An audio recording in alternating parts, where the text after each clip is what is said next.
Hi, my name is Mauricio Narvarte with Hive Campers, and today we'll be doing a quick video. We are just testing some new fine cut nozzles for the plasma table. We'll be cutting just a lawn ornament out of 14 gauge hot rolled steel. Let's see how it goes.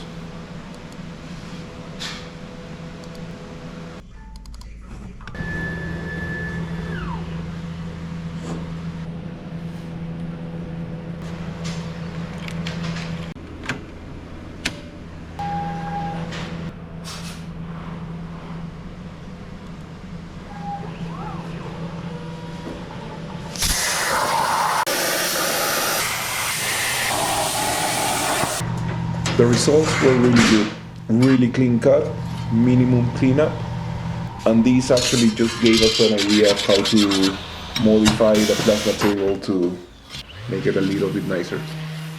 Thanks for watching, and we will be making another video showing the idea we had for the modification on the table. So follow us and see you guys soon.